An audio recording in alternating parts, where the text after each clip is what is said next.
ಇವತ್ತು ನಾನು ಗುರುಪ್ರಸಾದ್ ಹೆಗ್ಡೆ ಅವರಿಗೆ ನನ್ನ ಧನ್ಯವಾದಗಳನ್ನ ಹೇಳ್ತೀನಿ. ಒಬ್ಬ ನಿರ್ಮಾಪಕನಾಗಿ ಒಬ್ಬ ಕನ್ನಡದ ಸಿನಿಮಾದ ಗೆಲುವಿಗೆ ಪಣ ತೊಟ್ಟಿರುವ ಈ ವೀರನಿಗೆ ನನ್ನ ಮೊದಲನೇ ಸಲಾಮ್. ನನಗೆ ಇಲ್ಲಿ ಎರಡು ವಿಚಾರವನ್ನು ಹಂಚ್ಕೋಬೇಕು. ಒಬ್ಬ ಒಳ್ಳೆಯ ನಟನ ಹಿಂದೆ ಒಬ್ಬ ನಿರ್ದೇಶಕ ಇರ್ತಾರೆ. Is called as A captain of the ship ಅಂತ ಕರಿತೀವಿ. ಇವತ್ತು ಆಕಸ್ಮಿಕ ಗೆಸ್ಟ್ ಅಂತಂದರೆ ನಮ್ಮ ವೆಂಕಟ್ ಭಾರದ್ವಾಜ್. ದಯವಿಟ್ಟು ಎದ್ದು ನಿಂತ್ಕೊಳ್ಳಿ ಸರ್, ಪರವಾಗಿಲ್ಲ. ಅವರು ವಾಣಿಜ್ಯ ಮಂಡಳಿಗೆ ಬಂದಿದ್ದರು. ನಾನು ಹೇಳಿದೆ, ಸರ್ ಅರ್ಜೆಂಟಾಗಿ ನಾನು ಇದಕ್ಕೆ ಹೋಗಬೇಕು, ಇವತ್ತು ನಮ್ಮ ಅಮಾರ್ತ್ಯ ಒಂದು ಸಾಂಗ್ ಬಿಡುಗಡೆ ಮತ್ತು ಕಲಾವಿದರನ್ನ ಕುರಿತು ಮಾತಾಡಬೇಕು ಅಂತ. ಆಮೇಲೆ ಅವ್ರಿಗೆ ನಮ್ಮ ಸಿನಿಮಾದ ಪ್ರಚಾರ ಇದೆ ಇವತ್ತು. ಅಂದರೆ ನನ್ನ 250ನೇ ಸಿನಿಮಾ ಚಾರ್ಜ್ ಶೀಟ್ನ ನಿರ್ದೇಶಕರವರು ಇವತ್ತು ಸಂಜೆ 7 ಗಂಟೆಗೆ ಕಾರ್ಯಕ್ರಮ ಆಗಿದೆ. ಆದರೂ ನಾನು ಹೇಳಿದೆ, ಸರ್ ನನಗೆ ಇದೊಂದು ಕಾರ್ಯಕ್ರಮ ಇದೆ ಅಂದ್ರೆ ಬಂದಿದ್ದಾಗ ನಾನು ಕಾರಲ್ಲಿ ಅವ್ರ ಹಿಂದೆ ಮೋಟರ್ ಸೈಕಲಲ್ಲಿ ಮಳೆಯಲ್ಲಿ ನನ್ಕೊಂಡ್ಬಂದಿದ್ದಾರೆ.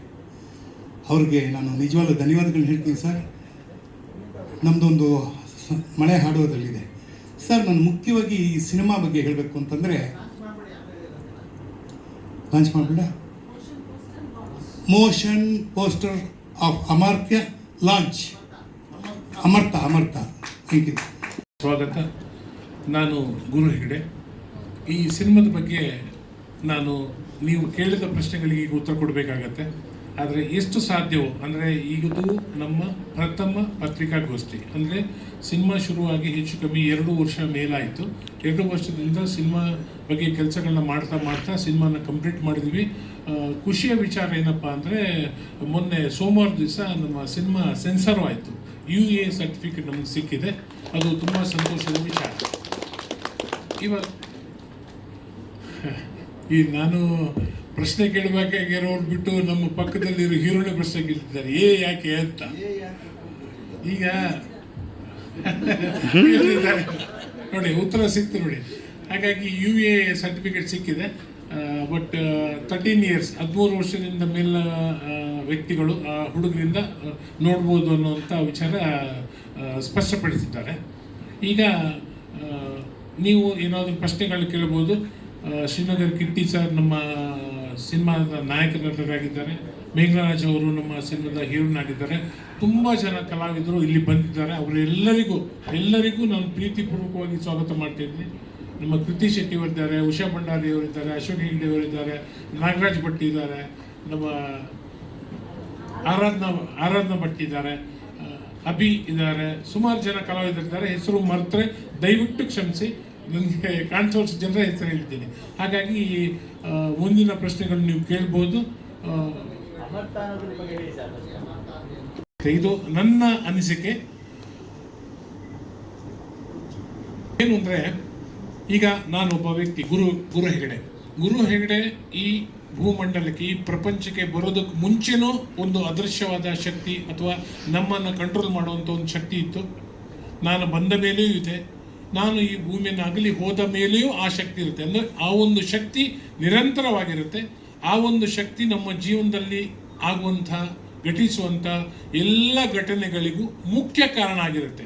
ನಾವು ಕೆಲವೊಂದು ಸರಿ ಏನು ಅನ್ಕೋತೀವಿ ಅಂದರೆ ಸಾಮಾನ್ಯ ಜನರ ಭಾಷೆಯಲ್ಲಿ ಬರುತ್ತೆ, ದೇವರ ದಯೆ, ನಸೀಬು, ಗ್ರಹಚಾರ, ಇನ್ನೇನೋ ಒಂದು ಪದಗಳನ್ನ ಬಳಸ್ತೀವಿ. ಎಲ್ಲ ಸಮಯ ಚೆನ್ನಾಗಿಲ್ಲ, ಕಾಲ ಕೆಟ್ಟೋಗಿದೆ, ಇನ್ನೇನೋ ಮಾತನ್ನು ಹೇಳ್ತೀವಿ. ಆದರೆ ಅದ್ರ ಎಲ್ಲವನ್ನು ಮೀರಿ ಒಂದು ವಿಷಯ ಇದೆ. ಆ ವಿಷಯ ನಿಮ್ಮನ್ನು ಕಂಟ್ರೋಲ್ ಮಾಡುತ್ತೆ. ನಿಮ್ಮನ್ನು ಕಂಟ್ರೋಲ್ ಮಾಡಿಯೇ ನಿಮ್ಮ ಜೀವನ ಮುಂದೆ ಹೋಗುತ್ತೆ. ಅದು ಏನು ಇಷ್ಟಪಡುತ್ತೋ ಅದರ ಪ್ರಕಾರನೇ ನಿಮ್ಮ ಜೀವನ ನಡೆಯುತ್ತೆ. ಕೆಲವೊಂದು ಸಾರಿ ನಾವು ಅದನ್ನು ಒಪ್ಪಿಕೊಂಡು ಅದರ ಪ್ರಕಾರ ನಡಿತೀವಿ, ಕೆಲವೊಂದು ಸಲ ಅದನ್ನು ವಿರೋಧಿಸಕ್ಕೆ ಹೋಗ್ತೀವಿ. ಆದರೂ ಅದು ತನ್ನ ಕೆಲಸವನ್ನು ಬಿಡಲ್ಲ, ಅದು ಆ ಕೆಲಸವನ್ನು ಮಾಡುತ್ತೆ. ಇದು ಈ ಸಿನಿಮಾದ ಒಟ್ಟಾರೆ ಕಥೆಯಾಗಿರುತ್ತೆ. ಅಂದರೆ ಸದಾ ಅಸ್ತಿತ್ವದಲ್ಲಿರುವಂಥ ವಿಷಯ ಅದು ಅಮರ್ಥ. ಅಂದರೆ ಸರ್ವ ಸಮಯದಲ್ಲೂ ಅದು ಇರುತ್ತೆ ಅನ್ನೋದು ಈ ಸಿನಿಮಾದ ಒಂದು ಕಥಾ ಸಾರಾಂಶ. ಒಂದು ವಿಷಯ, ಯಾವುದೋ ಒಂದು ವಿಷಯ ಹೇಗಿರುತ್ತೆ ಅಂದರೆ, ಒಂದು ಕಂಟ್ರೋಲ್ ಮಾಡೋವಂಥ ವಿಷಯ. ಅದು ನಾನು ನಿಮಗೆ ಹೆಸರಿಸೋಕ್ಕಾಗಲ್ಲ. ಅದೇ ಸರ್ ಇದೆ ನೋಡಿ. ಈಗ ಇಲ್ಲ ಸರ್, ದೈವಶಕ್ತಿ ಅನ್ನೋದಕ್ಕಿಂತ ನಾವು ಕೆಲವೊಂದು ಸರಿ ದೈವಶಕ್ತಿ ಅಂತೀವಿ, ಗ್ರಹಚಾರ ಅಂತೀವಿ, ಏನೇನೋ ಹೆಸರು ಕೊಡ್ತೀವಿ. ಬೇರೆ ಬೇರೆ ಧರ್ಮಗಳಲ್ಲಿ ಬೇರೆ ಬೇರೆ ಹೆಸರು ಇರುತ್ತೆ. ಯಾವುದು ಅಂದರೆ ಅವೆಲ್ಲವೂ ಕಾರಣ ನಿಜ, ಆದರೆ ಅದನ್ನು ಮೀರಿದಂಥ ಒಂದು ಕಾರಣ ಇರ್ತದೆ. ಅದನ್ನು ನಾನು ಈ ಸಿನಿಮಾದಲ್ಲಿ ಹೇಳಿಕೊಟ್ಟಿದ್ದೀನಿ. ಅಂದರೆ ಯಾವ ಕಾರಣಗಳನ್ನು ನಾನು ವಿರೋಧಿಸುವುದಿಲ್ಲ, ಸಮರ್ಥಿಸುವುದಿಲ್ಲ, ಏನೂ ಇಲ್ಲ. ಬಟ್ ಅದನ್ನು ಮೀರಿದಂಥ ಒಂದು ಕಾರಣ ಇದೆ ಅನ್ನುವುದು ಈ ಸಿನಿಮಾದ ಒಟ್ಟಾರೆ ಸಾರಾಂಶ. ಈ ಸಿನಿಮಾದಲ್ಲಿ ಏನಾಗ್ತಾ ಇದೆ ಅಂದರೆ, ಸಿನಿಮಾದಲ್ಲಿ ಎರಡು ವಿಚಾರಗಳು. ಒಂದು ವಿಭಾಗ ಅಂದರೆ, ಒಂದು ಮನುಷ್ಯನ ಜೀವನದಲ್ಲಿ ಒಂದು 15-16 ವರ್ಷ ಈ ವಯಸ್ಸಿಗೆ ಬಂದಾಗ ಒಂದು ಮನುಷ್ಯನಲ್ಲಿ ಒಂದು ಬೌದ್ಧಿಕವಾಗಿ ಒಂದು ಬೆಳವಣಿಗೆಗಳು ಆಗುವಂಥ ಒಂದು ಕಾಲಘಟ್ಟ ಅದು. ಆ ಸಮಯ ಬಂದಾಗ ಒಂದಷ್ಟು ವಿಚಾರಗಳು ನಡೀತಾ ಇರುತ್ತೆ. ಇಷ್ಟು ವಿಚಾರಗಳು ಒಂದು ವರ್ಗ ಆದರೆ, ಅದೇ ಹುಡುಗರು ಅಂದರೆ ಆ ಶಾಲಾ ಘಟನೆಯ ಸಂದರ್ಭದಲ್ಲಿ ಇದ್ದಂಥ ಹುಡುಗರು ಅವರ ಜೀವನದಲ್ಲಿ ಇನ್ನೊಂದು 25 ವರ್ಷ ಅಂದರೆ ಈಗ 16 ವರ್ಷದವರು ಈಗ 40-42 ವರ್ಷ ವಯಸ್ಸಾಗಿದೆ. ಸೊ ಸೇಮ್ ಮಕ್ಕಳು, ಅದೇ ಮಕ್ಕಳ ಜೀವನದಲ್ಲಿ ಏನೇನು ಬದಲಾವಣೆಗಳಾಗಿದೆ. ಅದಕ್ಕೆ ಹಳೆ ಲವ್ ನೋಡಿ ಸರ್, ಇದೆ ಹೇಳಿದೆ, ಇದೆ ಲವ್ ಸ್ಟೋರಿ ಅನ್ನೋದು ಇಲ್ಲಿ ಅಲ್ಲ ಏನು ಇಲ್ಲಿ ವಿಷಯ ಇಷ್ಟೇ ಸಿಂಪಲ್ ಆಗಿದೆ. ಲವ್ ಸ್ಟೋರಿ ಜೀವನದಲ್ಲಿ ಲವ್ ಒಂದೇ ವಿಷಯ ಅಲ್ಲ, ಅದನ್ನು ಮೀರಿ ಅದು ಸಂಬಂಧ, ಅದು ಸೇರಿ ಅಲ್ಲಿ ಬೇರೆ ಬೇರೆ ಥರದ ಘಟನೆಗಳು ನಡೀತಾ ಇರುತ್ತೆ. ಅವೆಲ್ಲ ವಿಚಾರಗಳನ್ನು ನಾನು ಕಂಡ ಹಾಗೆ ಅಂದರೆ ನನ್ನ ಜೀವನದಲ್ಲಿ ನನಗೂ 50+, ಐ ಆಮ್ 50+, 50+ ವಯಸ್ಸಿಗೆ ನಾನು ಏನೆಲ್ಲ ನೋಡಿದ್ದೀನೋ ಅದನ್ನು ಅಳವಡಿಸ್ಕೊಂಡು ಬಂದಿದ್ದೀನಿ ಅಷ್ಟೇ. ಅಂದರೆ ನಿಮ್ಮ ಜೀವನದ ಕಥೆ ಆಗಿರ್ಬೋದು, ನನ್ನ ಜೀವನದ ಕಥೆ ಆಗಿರ್ಬೋದು, ಇಷ್ಟೇ. ಟೆಕ್ನಿಷಿಯನ್ಸ್ ಈಗ ಮುಖ್ಯವಾಗಿ DOP ಗುರುಪ್ರಶಾಂತ್ ರೈ ಅವರು ನಮ್ಮ DOP, ಆಮೇಲೆ ಶಿನೇ ವಿ ಜೋಸೆಫ್ ಅವರು ಸಂಗೀತ ನಿರ್ದೇಶಕರು, ಆಮೇಲೆ ಪಂಚಮ್ ಜೀವ ಅವರು ಸಂಗೀತ ನಿರ್ದೇಶಕರು, ಆಮೇಲೆ ಹಿನ್ನೆಲೆ ಸಂಗೀತದಲ್ಲಿ ನಮಗೆ ಶ್ರೀಧರ್ ವಿ ಸಂಭ್ರಮ ಅವರಿದ್ದಾರೆ, ಆಮೇಲೆ ಬಲರಾಮ್ ಅವರಿದ್ದಾರೆ, ರಾಕೇಶ್ ಆಚಾರ್ಯ ಇದ್ದಾರೆ. ಇವರು ಹಿನ್ನೆಲೆ ಸಂಗೀತಗಳನ್ನ ಇವರಲ್ಲೇ ನೀಡಿದ್ದಾರೆ. ಹಾಗೆ ನಿರ್ಮಾಣದಲ್ಲಿ ಪ್ರಶಾಂತ್ ಕಲ್ಲರ್ಕ್ ಅವರು ನಮಗೆ ಸಹಕಾರ ಮಾಡಿದ್ದಾರೆ. ಸುಮಾರು ಅಂದರೆ ನಿರ್ದೇಶನ ವಿಭಾಗದಲ್ಲಿ ನನ್ನ ಜೊತೆ ಕೆಲಸ ಮಾಡಿದಂಥವರು ವಿನಯ್ ಪ್ರೀತಮ್, ಅದರ ಜೊತೆಗೆ AJ ಕಾರ್ತಿಕೇಯನ್, ಆಮೇಲೆ ಅಶ್ರಿತ್ ಅವರು ನಮ್ಮ ಜೊತೆ ಇಲ್ಲ ಒಂದಷ್ಟು ಜನ ಇದ್ದಾರೆ. ಹಾಗಾಗಿ ಏನಪ್ಪ ಅಂದರೆ ಹೆಸರು ಮರೆಯೋದಂದರೆ ಹಾಗಲ್ಲ, ಅದು ಹೆಸರು ನನ್ನ ಮನಸ್ಸಲ್ಲಿದೆ, ಬಟ್ ಟಕ್ಕಂತ ಬರಲ್ಲ ಅಷ್ಟೇ. ನೋಡಿ,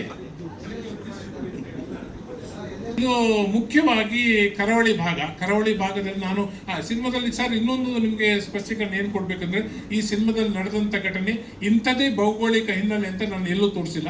ಕರ್ನಾಟಕದ ಕನ್ನಡ ಮಾತಾಡುವಂಥ ಯಾವುದಾದ್ರು ಒಂದು ಭಾಗ ಆಗಿರ್ಬೋದು ಅನ್ನೋ ರೀತಿಯಲ್ಲಿ ತೋರಿಸಿದ್ದೀನಿ. ಹಾಗಾಗಿ ಇಂಥದ್ದೇ ಭೌಗೋಳಿಕ ಹಿನ್ನೆಲೆ ಅಂತ ತೋರಿಸಿಲ್ಲ. ಮೋಸ್ಟ್ಲಿ ನಾವು ಶೂಟಿಂಗ್ ಮಾಡಿದ ಪ್ರದೇಶಗಳು ದಕ್ಷಿಣ ಕನ್ನಡ, ಕಾರ್ಕಳ, ಆಮೇಲೆ ಕೊಡಗು, ಚಿಕ್ಕಮಗಳೂರು, ಆಮೇಲೆ ಕಳಸ, ಮೂಡಿಗೆರೆ, ಈ ಎಲ್ಲ ಭಾಗದಲ್ಲಿ ಶೂಟ್ ಮಾಡಿದ್ವಿ. ಬೆಂಗಳೂರು ಒಂದಷ್ಟು ಪೋರ್ಷನ್ನು ಬೆಂಗಳೂರು, ಇವೆಲ್ಲ ಜಾಗದಲ್ಲಿ ಶೂಟಿಂಗ್ ಮಾಡಿದ್ವಿ ಸರ್.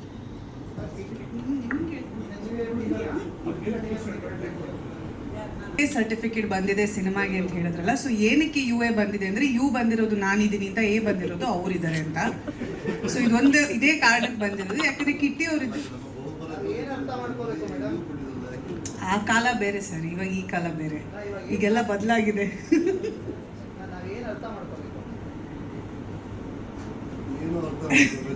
ಇಲ್ಲ, ಆಕ್ಚುಲಿ ಏನಂದ್ರೆ ಕೆಲವು ದೃಶ್ಯಗಳಲ್ಲಿ ಕೆಲವು ಸಮಯ ಏನಾಗುತ್ತೆ, ಮಕ್ಕಳಿಗೆ ಪ್ರಾಬಬ್ಲಿ ನೋಡೋದಕ್ಕೆ ಸ್ವಲ್ಪ ಕಷ್ಟ ಆಗ್ಬೋದು. ಅಂದರೆ ಅದೇನು ಅತಿರೇಕಕ್ಕಿರುವಂಥ ದೃಶ್ಯಗಳಲ್ಲ, ಬಟ್ ಮಕ್ಕಳನ್ನ ಕನ್ಸಿಡರ್ ಮಾಡಿದ್ರೆ ಎಲ್ಲೋ ಒಂದು ಕಡೆ ರಕ್ತ ತೋರಿಸೋದಾಗಿರ್ಬೋದು, ಅಥವಾ ಯಾವುದೋ ಒಂದು ವೆಪನ್ಸ್ ಯೂಸ್ ಮಾಡಿರುವಂಥ ಕೆಲವು ದೃಶ್ಯಗಳಿದ್ದಾಗ UA ಬರುವಂಥ ಸಾಧ್ಯತೆಗಳಿದೆ. ಸೊ ಆ ಒಂದು ನಿಟ್ಟಿನಲ್ಲಿ ನಮ್ಮ ಸಿನಿಮಾಗೆ UA ಬಂದಿರೋದಕ್ಕೆ ಚಾನ್ಸಸ್ ಇದೆ ಅಂತ ನಮಗೆ ತಿಳಿದುಪಟ್ಟಂಥ ಒಂದು ಮಾಹಿತಿ.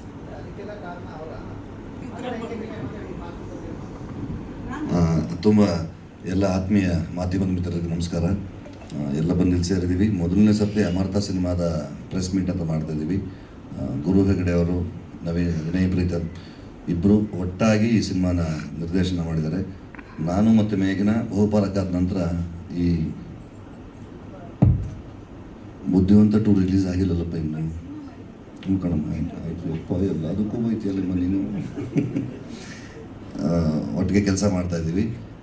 ಒಂದು ಚೆಂದನೇ ಸ್ಕ್ರಿಪ್ಟು, ತುಂಬ ಮುದ್ದಾದ ಕತೆ, ಯಾರಿಗೂ ತುಂಬ ತಲೆಯಿಂದ ಮೇಲಕ್ಕೆ ಹೋಗೋ ಥರದ್ದೇನು ವಿಚಾರಗಳಿಲ್ಲ, ಮನಸ್ಸಿಗೆ ಹತ್ತಿರ ಆಗುವಂಥ ವಿಚಾರಗಳು. ಗುರು ಅವರೇ ಕತೆ ಮಾಡಿದ್ದಾರೆ. ನನ್ನ ಮತ್ತು ಗುರು ಅವರ ಸ್ನೇಹ, ನನ್ನ ಸವಾರಿ ಸಿನಿಮಾ ಮಾಡಿದಾಗ ಅವರು ಸವಾರಿಯಲ್ಲಿ ಪಾತ್ರ ಮಾಡಿದರು. ಅದನ್ನು ಅವರು ಜ್ಞಾಪಿಸಿದ್ರು, ನನಗೇನು ಮರೆತಾಗಿದೆ ಅನ್ನೋ ಥರ ಹೇಳಿದ್ರು. ಅವರು ನೆನಪಿತ್ತು. ಅವ್ರು ಈ ಥರದೊಂದೇನೋ ವಿಚಾರ ಮಾಡ್ತಿದ್ದೀವಿ ಅಂತಂದಾಗ ತುಂಬ ಖುಷಿ ಆಯಿತು, ಇನ್ಸ್ಪೈರ್ ಆಯಿತು. ಮೇಘನಾ ಮತ್ತು ನಾನು ಮತ್ತೆ ಆನ್ ಸ್ಕ್ರೀನ್ ಒಂದು ಸಿನಿಮಾದಲ್ಲಿ ಕೆಲಸ ಮಾಡ್ತೀವಿ ಅಂತ ತುಂಬ ಖುಷಿ ಆಯಿತು. ಕತೆ ಕೇಳಿದಾಗ ಇನ್ಸ್ಪೈರ್ ಆಗಿದ್ದು ಒಂದೇ ವಿಚಾರ, ಆ ಹುಡುಗ ಅವನ ಬಾಲ್ಯದಿಂದ ಹಿಡಿದು ಅವನ ಆ ಟ್ರಾವೆಲ್ ಹೇಗಿರುತ್ತೆ, ಅವನ ಜೀವನ ಹೇಗಿರುತ್ತೆ, ಅದನ್ನು ಹೇಗೆ ಅವರು ಮಾಡಿದ್ದಾರೆ. ಸ್ಕ್ರೀನ್ ಪ್ಲೇ ವಿನಯ್ ಮತ್ತು ಗುರು ತುಂಬ ಚೆನ್ನಾಗಿ ಮಾಡಿದರು. ಹಾಗಾಗಿ ಈ ಸಿನಿಮಾ ಪಾತ್ರ ಮಾಡೋಕ್ಕೆ ತುಂಬ ಖುಷಿಯಾಗಿ ಒಪ್ಕೊಂಡಿತ್ತು. ಹೆಚ್ಚು ಕಡಿಮೆ ಒಂದು 47-48 ದಿನಗಳ ಕಾಲ ಚಿತ್ರೀಕರಣ ಮಾಡಿದ್ದೀವಿ ಅಲ್ವಾ. 47-48 ಡೇಸ್ ಮಾಡಿದ್ದೀವಿ. ಮೂಡಿಗೆರೆ, ಚಿಕ್ಕಮಗಳೂರು, ಈ ಭಾಗದಲ್ಲೆಲ್ಲ, ಮಂಗಳೂರು ಮತ್ತು ಬೆಂಗಳೂರಲ್ಲಿ ಒಂದು 3-4 ಡೇಸ್ ಮಾಡಿದ್ವಿ. ತುಂಬ ಚೆನ್ನಾಗಿ ಅಕ್ಕರೆಯಿಂದ, ಆಸ್ಥೆಯಿಂದ, ಪ್ರೀತಿಯಿಂದ ಸಿನಿಮಾ ಮಾಡಿದರೆ. ಗುರು ಒಳ್ಳೆಯದಾಗಬೇಕು. ಸಿನಿಮಾ ಬಿಡುಗಡೆಗೆ ರೆಡಿಯಾಗಿದೆ. ಈಗ ಡೇಟು ಅನೌನ್ಸ್ ಮಾಡಿದ್ವಿ, 18ನೇ ತಾರೀಕು ಅಕ್ಟೋಬರ್ ಅಂತ. ಸೆಪ್ಟೆಂಬರ್ 18ಕ್ಕೆ ಡೇಟ್ ಅನೌನ್ಸ್ ಮಾಡಿದ್ದೀವಿ. ದಯಮಾಡಿ ತಮಗೆಲ್ಲರ ಪ್ರೀತಿ, ಆತ್ಮೀಯತೆ ಮತ್ತು ಹಾರೈಕೆ ಇರಲಿ ಅಂತ ಕೇಳ್ಕೊಂಡು ಸಿನಿಮಾ ನೋಡಿದಾಗ ಗೊತ್ತಾಗುತ್ತೆ. ಅದು ನಂದು ಮೇಘನೊಂದು ಪರ್ಸ್ನಲ್ ವಿಷಯ, ಅದನ್ನು ಇಲ್ಲಿ ಕೆದಕ್ಬೇಡಿ. ಇಲ್ಲ, ಎಂಥದ್ದು ಇಲ್ಲ. ಆದರೆ ನನಗೆ ದಾರಿ ತಪ್ಪಿಸುವಂಥ ವೆಪನ್ ಅವರೇ. ತುಂಬ ಮುದ್ದಾಗಿದೆ ಸಿನಿಮಾ. ಉಷಮ್ಮ ಪಾತ್ರ ಮಾಡಿದ್ದಾರೆ, ಚೆನ್ನಾಗಿ ನನ್ನ ಬಾಲ್ಯದ ನೀನು ನೋಡಿದಲ್ಲಪ್ಪ, ಎದ್ದೇಳೋ ಮೇಲೆ ಅವನು ಆ್ಯಕ್ಟ್ ಮಾಡಿದ್ದಾನೆ. ಮಾತಾಡು.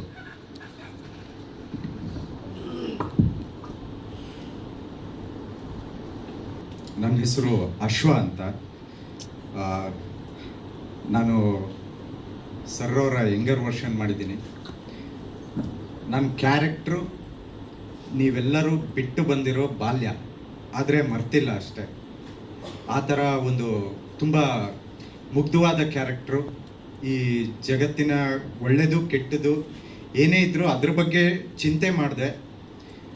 ಒಂದು ಜಾಲಿಯಾಗಿ ಓಡಾಡ್ಕೊತ ಇದ್ದಂಥ ಹುಡುಗಂಗೆ ಬರ್ತಾ ಬರ್ತಾ ಪ್ರೀತಿ ಅದು ಇದು ಆದಾಗ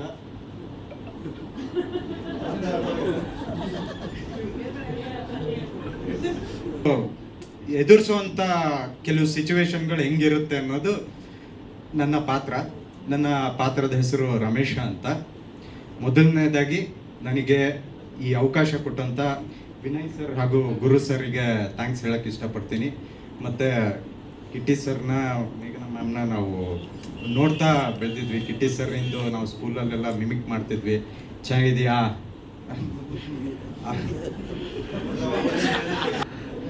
ಇವತ್ತು ಅವ್ರ ಜೊತೆ ಸ್ಕ್ರೀನ್ ಶೇರ್ ಮಾಡಿರೋದು ತುಂಬ ಖುಷಿ ಆಗ್ತಾ ಇದೆ. ಮತ್ತು ನಮ್ಮ ಫ್ರೆಂಡ್ಸು ನಾವು ತುಂಬ ಜಾಲಿಯಾಗಿ, ಈಗ ಬೇರೆ ಸಿನಿಮಾಗಳು ಮಾಡಿದಾಗ ಒಂದು ಕ್ಯಾರೆಕ್ಟರ್ ಅಂತ ಹೋದಾಗ ಅಲ್ಲಿ ಆ ಸಿಚುವೇಶನ್ ಸೀರಿಯಸ್ನೆಸ್ನ ನೋಡಿಕೊಂಡು ಅದನ್ನಷ್ಟೇ ಮಾಡ್ತೀವಿ. ಬಟ್ ಈ ಸಿನಿಮಾ ಮಾಡಬೇಕಾದ್ರೆ ಆ್ಯಕ್ಚುಲಾಗಿ ತುಂಬ ಎಂಜಾಯ್ ಮಾಡ್ಕೊತ ಮಾಡಿದಂಥ ಸಿನಿಮಾ ಇದು. ಮತ್ತು ನಮ್ಮ DOP ಸರ್ ಗುರು ಪ್ರಶಾಂತ್ ಸರ್ ಅವರಿಗೂ ತುಂಬ ಥ್ಯಾಂಕ್ಸ್ ಹೇಳೋಕ್ಕೆ ಇಷ್ಟಪಡ್ತೀನಿ. ಮತ್ತು ನಮ್ಮ ಸಿದ್ದು ಅವರು ನಮಗೆ ಹಿಂದಿನ ದಿವಸ ಅವರೇ ನಮಗೆ ಕಾಪಿ ಕೊಡ್ತಿದ್ದಂಥವ್ರು, ನಾಳೆ ಏನಾಗುತ್ತೆ ಏನೇನು ಅಂತ ಸೆಟ್ಟಿಂದೆಲ್ಲ.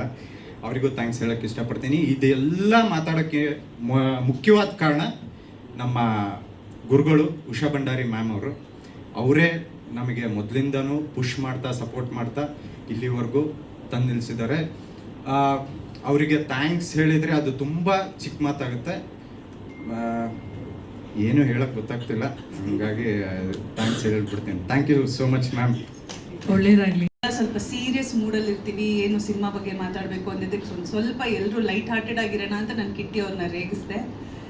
ಇನ್ನೊಂದು ವಿಚಾರ ಏನಂದರೆ, ಕಿಟ್ಟಿ ಅವರು ನಾನು 3 ಸಿನಿಮಾ ಒಟ್ಟಿಗೆ ಕೆಲಸ ಮಾಡಿದ್ದೀವಿ. So we have a very good bond. We have I think Bahuparak ಆಯಿತು, ಅದಾದಮೇಲೆ ಬುದ್ಧಿವಂತ 2, ಹೌದು ಅದು ರಿಲೀಸ್ ಇನ್ನೂ ಆಗಿಲ್ಲ, ಬಟ್ ಆದರೂ ಆ ಸಿನಿಮಾ ಕೆಲಸ ಮಾಡಿದ್ದೀನಿ ಕಿಟ್ಟಿ ಅವರು. ನಾವು and of course Amartya. So we have a great rapport. And so Amartya cinema ಬಗ್ಗೆ ನಾನು ಮಾತಾಡಬೇಕಂದ್ರೆ, ನನ್ನ ವ್ಲಾಗಲ್ಲಿ ಅಫ್ಕೋರ್ಸ್ ನೋಡಿರ್ತೀರ, ನಮ್ಮ ಸಾಂಗ್ ಶೂಟ್ ಟೈಮಲ್ಲಿ ನಾನೊಂದು ವ್ಲಾಗ್ ಮಾಡಿ ಹಾಕಿದ್ದೆ. ನನಗೆ ಈ ಸಿನಿಮಾ ಬಗ್ಗೆ ನಾನು ಒಂದು 2 ವರ್ಷದಿಂದ ಯಾರು ಕೇಳಿದ್ರು ನಿಮ್ಮ ಮುಂದಿನ ಕನ್ನಡ ಚಿತ್ರ ಯಾವುದೊಂದು ಕೇಳಿದಾಗೆಲ್ಲನೂ ನಾನು ಅಮರ್ಥ ಅಮರ್ಥ ಅಂತ ಹೇಳ್ಕೊಂಡು ಬರ್ತಿದ್ದೆ. ಯಾವಾಗ ರಿಲೀಸ್ ಅಂತ ಕೇಳ್ತಾನೆ ಇದ್ರು. ಅದಕ್ಕೊಂದು ದಿನ ಬರುತ್ತೆ, ಅವಾಗ ನಾನು ಮಾತಾಡ್ತೀನಿ ಅಂತ. ಅದಾದ್ಮೇಲೆ ಸ್ವಲ್ಪ ಸೈಲೆಂಟ್ ಆದೆ. ಸೊ ಇವತ್ತು ಆ ದಿನ ಬಂದಿದೆ. ಸೆಪ್ಟೆಂಬರ್ 18ನೇ ತಾರೀಕು ಅಮರ್ಥ ಸಿನಿಮಾ ರಿಲೀಸ್ ಆಗ್ತಿದೆ. ನನಗೆ ಗುರು ಸರ್ ಬಗ್ಗೆ ಮಾತಾಡಬೇಕು. ಯಾಕಂದರೆ ಈ 2 ವರ್ಷದ ಜರ್ನಿ ನಾವೇನು ನೋಡ್ತಾ ಬಂದಿದ್ದೀವಿ ಅದಕ್ಕೆ 10ರಷ್ಟು ಹೆಚ್ಚಾಗಿ ಈ ಒಂದು ಸಿನಿಮಾಗೆ ಒಂದು ಬೆನ್ನೆಲುಬಾಗಿ ನಿಂತು ಈ ಸಿನಿಮಾನ ಮುಗಿಸಿ ಇವತ್ತು ರಿಲೀಸ್ ಹಂತಕ್ಕೆ ತೊಗೊಂಡು ಬಂದಿರೋವಂಥ ಒಂದು ವೀರ ಅಂತಲೇ ಹೇಳ್ಬೋದು. ಯಾಕಂದರೆ ಕನ್ನಡ ಚಿತ್ರರಂಗ ಈ ಕಾಲದಲ್ಲಿ ಸಿನಿಮಾ ಶೂಟಿಂಗ್ ಮಾಡ್ಬೋದು, ಸಿನಿಮಾ ಪಬ್ಲಿಸಿಟಿ ಮಾಡ್ಬೋದು, ಆದರೆ ಸಿನಿಮಾನ ಥಿಯೇಟ್ರಿಗೆ ತಂದು ರಿಲೀಸ್ ಮಾಡಿ ನಿಲ್ಲಿಸೋದಿದೆಯಲ್ಲ, ಅದರಷ್ಟು ಕಷ್ಟ ಒಂದು ನಿರ್ಮಾಪಕನಿಗೆ, ಕನ್ನಡ ನಿರ್ಮಾಪಕನಿಗೆ ಮಾತ್ರ ಆ ಕಷ್ಟ ಗೊತ್ತಿರೋದು. ಸೊ ಗುರು ಸರ್, ನಿಮಗೆ ನಿಜವಾಗ್ಲೂ ಎಲ್ಲರೂ ಒಂದು ರೌಂಡ್ ಆಫ್ ಅಪ್ಲಾಸ್ ಕೊಡಬೇಕು. ಯಾಕಂದರೆ ಯಾವಾಗಲೂ ಅಂತ ಇರ್ತೀವಿ, ಕನ್ನಡದಾಗ ಸಿನಿಮಾಗಳು ಬರಬೇಕು, ಕಂಟೆಂಟ್ ಸಿನಿಮಾಗಳು ಬರಬೇಕು, ನಾವು ಬರೀ ಪರಭಾಷಾ ಸಿನಿಮಾಗಳನ್ನ ಮಾತ್ರ ನೋಡ್ತಿದ್ದೀವಿ ಅಂತೆಲ್ಲ ನಾವು ಕಂಪ್ಲೇಂಟ್ ಮಾಡೋ ಟೈಮಲ್ಲಿ ಒಂದು ಒಳ್ಳೆ ಸಿನಿಮಾನ ನಿರ್ಮಾಣ ಮಾಡಿದ್ದಾರೆ. ಅದಕ್ಕೆ ಬರೀ ನಿರ್ಮಾಣ ಅಲ್ಲ, ನಿರ್ದೇಶನದಲ್ಲಿ ಕೂಡ ಅವರ ಭಾಗ ಇದೆ. ಆ್ಯಂಡ್ ನಮ್ಮ ವಿನಯ್ ಪ್ರೀತಮ್ ಸರ್ ಅವರು ಈ ಕತೆ ನನಗೆ ಹೇಳಿದಾಗ ಎಷ್ಟು ನನಗಿನ್ನೂ ನೆನಪಿದೆ. ಭಾಳ ಮುಗ್ಧತೆಯಿಂದ ಈ ಕಥೆಯನ್ನು ಅವರು ನರೇಟ್ ಮಾಡಿದ್ರು. ನನಗೆ ಕತೆ ಅಫ್ಕೋರ್ಸ್ ಭಾಳ ಇಷ್ಟ ಆಯಿತು. ನಾನು ಸಿನಿಮಾ ಒಪ್ಕೊಂಡೆ. ಅದಾದಮೇಲೆ ನನಗೆ ಸ್ಕ್ರಿಪ್ಟಲ್ಲಿ ಹಲವಾರು ಚೇಂಜಸ್ ಮಾಡಿದ್ವಿ. ಯಾಕೆ 2 ವರ್ಷ ತಗೋತು ಅಂತ ನೀವು ಕೇಳಿದ್ರೆ, ಸ್ಕ್ರಿಪ್ಟಲ್ಲಿ ನಾವು ಆ್ಯಸ್ ವಿ ವರ್ ಶೂಟಿಂಗ್ ಯಾವುದೋ ಒಂದನ್ನು ನಮ್ಗೆ ಬೇಡ ಅನ್ನಿಸ್ತು, ಇನ್ನೊಂದನ್ನು ನಾವು ಆ್ಯಡ್ ಮಾಡ್ತಾ ಬಂದ್ವಿ. ಎಲ್ಲನೂ ಸಿನಿಮಾ ಚೆನ್ನಾಗಿ ಆಗಬೇಕು ಅನ್ನೋ ಒಂದು ಕಾರಣಕ್ಕೆ ನಾವು ಮಾಡ್ತಾ ಬಂದಿದ್ದು. ಸೊ ಈಗ ಕೊನೆಗೂ ನಮ್ಮ ಸಿನಿಮಾ ರೆಡಿ ಆಗಿದೆ. ಈಗ ಸೆಪ್ಟೆಂಬರ್ 18ನೇ ತಾರೀಕು ರಿಲೀಸ್ ಆಗೋಕ್ಕೂ ರೆಡಿ ಇದೆ. ಸೊ ನಿಮ್ಮ ಎಲ್ಲರ ಬೆಂಬಲ ಪ್ರೋತ್ಸಾಹನ ನಾನು ಕೇಳ್ಕೊತೀನಿ.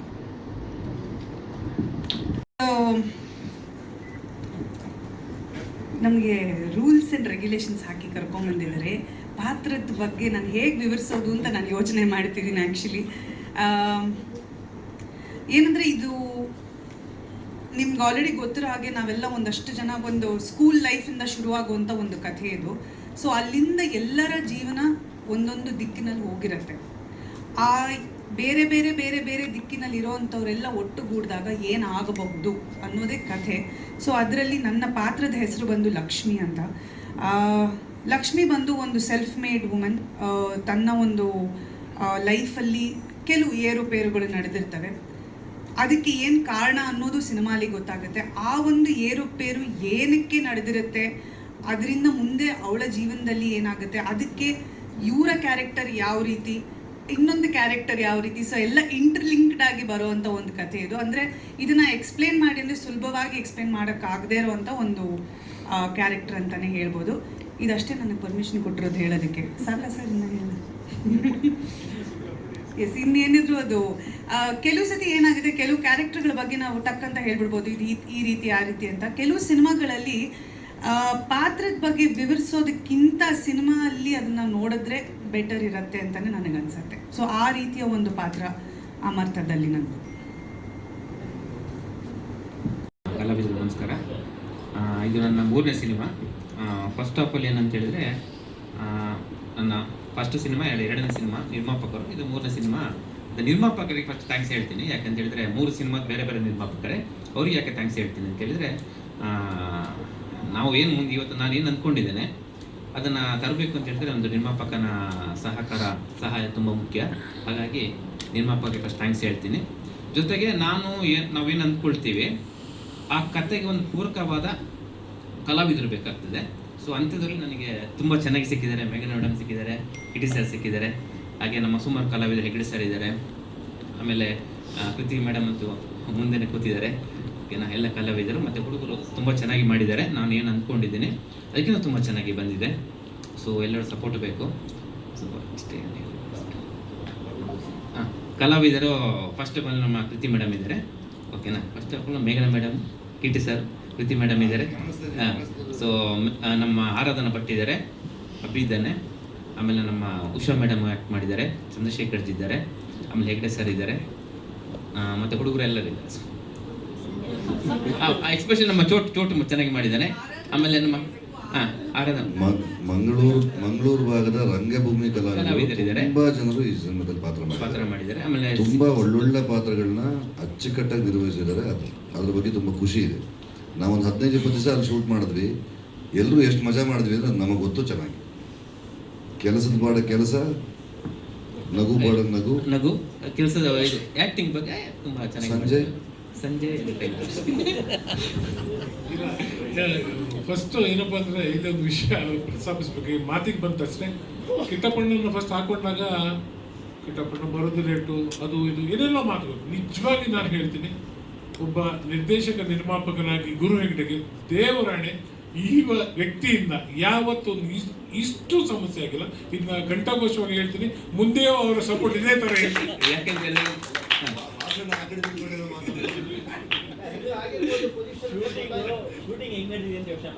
ಇಲ್ಲ ನಾವು ಹೇಳಿದಕ್ಕಿಂತ 5 ನಿಮಿಷ ಮೊದಲೇ ಇದ್ರು ವಿತ್ ಮೇಕಪ್. ಶೂಟಿಂಗ್ ನಡೆದಿರೋ ಬಗ್ಗೆ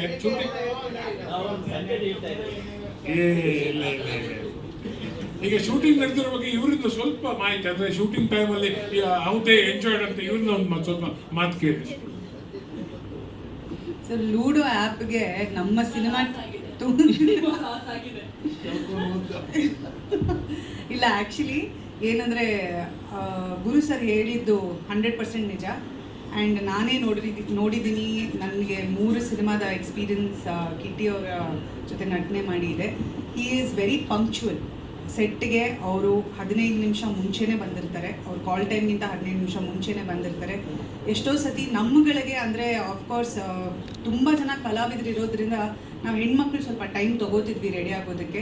ಅವ್ರು ಭಾಳ ಪೇಷನ್ಸಿಂದ ಕಾಯ್ತಿದ್ರು. ಆ್ಯಂಡ್ ಪೂರ್ತಿ ಸಿನಿಮಾ ಕುಂಬಳಕಾಯಿ ಹೊಡೆಯೋ ದಿನದವರೆಗೂ he has been very supportive, very professional and very encouraging. ಯಾಕಂದರೆ ನಮ್ಮ ಸಿನಿಮಾ ಟೀಮಲ್ಲಿ ಕೆಲವರು ಹೊಸಬರಿದ್ದಾರೆ. ಸೊ ಅವ್ರು ಎಲ್ರಿಗೂ ಅವರ ಒಂದು ಪರಿಸ್ಥಿತಿನ ಅರ್ಥ ಮಾಡಿಕೊಂಡು he's been very supportive. And ಮಜಾ ಮಾಡಿದ್ದು ಅಂದರೆ ಅಂದರೆ ಕೆಲವು ಸಿನಿಮಾಗಳಲ್ಲಿ ಕಲಾವಿದರು ಕಲಾವಿದರ ಒಂದು ದಂಡು ಕಮ್ಮಿ ಇರುತ್ತೆ. ಸೊ ಆವಾಗ ನಾವು ಭಾಳಷ್ಟು ಓಕೆ ಸಿನಿಮಾ ಹೋಗ್ತೀವಿ, ಶೂಟಿಂಗ್ ಹೋಗ್ತೀವಿ, ಮಾಡಿ ಮನೆಗೆ ಬರ್ತಿರ್ತೀವಿ. ಬಟ್ ಇದು ಆ ರೀತಿ ಇರಲಿಲ್ಲ. ಹೆಸರು ಆರಾಧನಾ ಭಟ್ ಅಂತ. ಮತ್ತೆ ಈ ವೇದಿಕೆಗೆ ಬರೋದಕ್ಕೆ ತುಂಬಾ ಖುಷಿ ಆಗ್ತಿದೆ. ನಿಮ್ಮೆಲ್ಲರ ಭೇಟಿ ತುಂಬಾ ಇನ್ನಷ್ಟು ಸಂತೋಷ ಸಿಗ್ತಾ ಇದೆ. ಎಸ್, ಈ ಸಿನಿಮಾ ತುಂಬಾ ಎಕ್ಸೈಟ್ ಆಗಿದ್ದೀನಿ. ಯಾಕೆಂದರೆ ಮ್ಯಾಮ್ ಹೇಳಿದಾಗೆ ಮ್ಯಾಮ್ನ ಪಾತ್ರದ ಹೆಸರು ಲಕ್ಷ್ಮಿ ಆದರೆ ನಾನು ಪುಟ್ ಲಕ್ಷ್ಮಿ. ಸೊ ಇಡೀ ಸಿನಿಮಾದಲ್ಲಿ ಒಂದು ಒಳ್ಳೆ ಕ್ಯೂಟ್ ಆಗಿರುವಂಥ ಒಂದು ಸ್ಕೂಲ್ ಸ್ಟೋರಿ ಹೋಗುತ್ತೆ. ಅದ್ರ ಜೊತೆಗೆ ಸ್ಟ್ರಿಕ್ಟ್ ಫಾದರ್, ಹಾಗೆ ಉಷಾ ಮ್ಯಾಮ್ ಜೊತೆನೂ ಆ್ಯಕ್ಟ್ ಮಾಡಿ ತುಂಬ ಖುಷಿ ಆಯಿತು. ಸ್ಟ್ರಿಕ್ಟ್ ಮದರ್, ಹಾಗೆ ಎಲ್ಲನೂ ಒಂದು ಕ್ಯೂಟ್ ಸ್ಟೋರಿ ಹೇಳೋಂಗಿಲ್ಲ ಅಲ್ಲ. ತುಂಬಾ ಚೆನ್ನಾಗಿ ಬಂದಿದೆ ಸಿನಿಮಾ. ಒಳ್ಳೆ ಕತೆ, ಹಾಗೆ ಒಂದು ಒಳ್ಳೆ ಲೊಕೇಶನ್ ಕೂಡ. ನೀವು ಈ ಸಿನಿಮಾ ನೋಡಿದಾಗ ನಿಮ್ಮ ಬಾಲ್ಯ ಅಂತೂ ನೆನಪಾಗೋದು ಗ್ಯಾರಂಟಿ. ನನಗಂತೂ ನನ್ನ ಕ್ಯಾರೆಕ್ಟರ್ ನೋಡಿದಾಗ ಎಲ್ಲ ಬ್ಯೂಟಿಫುಲ್ ಗರ್ಲ್ಸ್ ನಿಮಗೆ ನಿಮ್ಮ ಓಲ್ಡ್ ಏಜ್ ಹಾಗೆ ನಿಮ್ಮ ಸ್ಕೂಲ್ ಡೇಸ್, ಆ ಒಂದು ಲವ್ ಸ್ಟೋರಿ ಆಗಿರಲಿ, ಫ್ರೆಂಡ್ಶಿಪ್ ಆಗಿರಲಿ, ಹೋಮ್ವರ್ಕ್, ಎಕ್ಸಾಮ್ ಟೆನ್ಷನ್ಸ್, ಅದೆಲ್ಲ ಮತ್ತೆ ನೀವು ರಿಕಾಲ್ ಮಾಡೋದಂತೂ ಖಂಡಿತ. ಸೊ ನಮ್ಮ ಸಿನಿಮಾ ಅಮರ್ತ ಎಲ್ಲರೂ ನೋಡಿ ಸಪೋರ್ಟ್ ಮಾಡಿ. Thank you.